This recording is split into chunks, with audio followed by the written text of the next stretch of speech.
যাইতে পারি না, আমার গরু বাছুরা থাকতে পারি না, আমার গরু বাছুরা কুবাইয়া তুবাই রাখে না, আমার বাড়িতে এনেছি না কুবাইয়া, আমি এখন পুকুরে টুকুরে যাইতে পারি না। আমি সুনামগঞ্জ দিরাই উপজেলায় আলোচিত প্রান্ত দাস হত্যা মামলার প্রধান আসামি চান মিয়াকে এলাকার মূর্তিমান আতঙ্ক আখ্যা দিয়ে তার দৃষ্টান্তমূলক শাস্তি ও গ্রামবাসীর নিরাপত্তা নিশ্চিতের দাবিতে মানববন্ধন অনুষ্ঠিত হয়েছে। শনিবার দুপুরে উপজেলার তারল ইউনিয়নের বাউসী গ্রামে আয়োজিত এই মানববন্ধনে বিপুল সংখ্যক নারী পুরুষ অংশগ্রহণ করেন। এ সময় অংশগ্রহণকারীরা চান মিয়ার বিরুদ্ধে নানা অপরাধমূলক কর্মকাণ্ডের অভিযোগ তুলে দ্রুত আইনগত ব্যবস্থা গ্রহণের দাবি জানান। বক্তারা বলেন, চান মিয়া দীর্ঘদিন ধরে এলাকায় সন্ত্রাসী কার্যকলাপে জড়িত। তার ও তার ছেলের বিরুদ্ধে চুরি ডাকাতি সহ একাধিক মামলা রয়েছে। তারা জানান, চান মিয়া বাউসী গ্রামের নিজস্ব কোনো জমি নেই। 2017 সালের দিকে কামিনী দাসের পুকুরে পাহারাদার হিসেবে কাজ করে নেওয়ার পর তিনি সেখানে বসবাস শুরু করেন। বক্তারা দাবি করেন, অতীতে অপরাধমূলক কর্মকাণ্ডের কারণে চান মিয়াকে বিভিন্ন এলাকা থেকে বিতাড়িত করা হয়েছিল। আসসালামু আলাইকুম, আমি টেলিফোন বাজার একজন ব্যবসায়ী।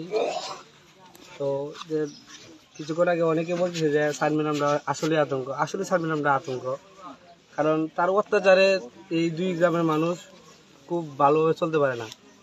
তো সারমিয়া তার নিজের কোনো বাড়ি নাই কেন, তারা ওই যে কামিনী ভাইয়ের কেন তাই নিয়ে আশ্রয় দেওয়ার পরে তাই নিয়ে এখানে ঘর করছে। ঘর করার পরে দিয়ে হত্যা হলো, প্রান্তরে মারলো, প্রান্তর হত্যার পরে জামিনে বাইর হওয়ার পরে তাই না মানে আবার ঘর করার সিস্টেম মানে করলো, ঘরও করলো করে আজাইরেই মানে ঘরের মধ্যে কুবাইয়া আজাইরেই মানে তার নামে মিথ্যা মামলা করলো।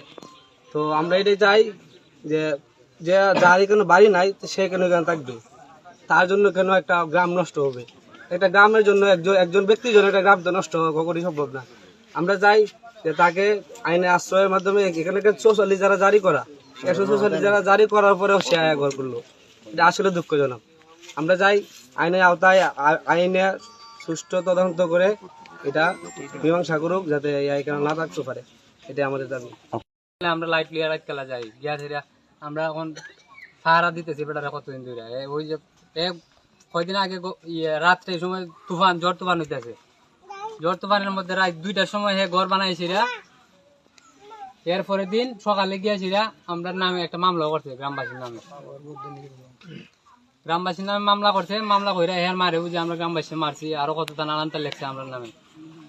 তা আমরা চাই এটার সুষ্ঠু তদন্ত এবং আইনের দৃষ্টান্তমূলক কোনো একটা কিছু দেখাইয়া আমরা গ্রামবাসীরা যেন হয় আমরা গ্রামবাসী থাকতাম, না হইলে এই সানমিয়া থাকতো, এটাই আমরা চাওয়া। আর আমার ভাইয়ের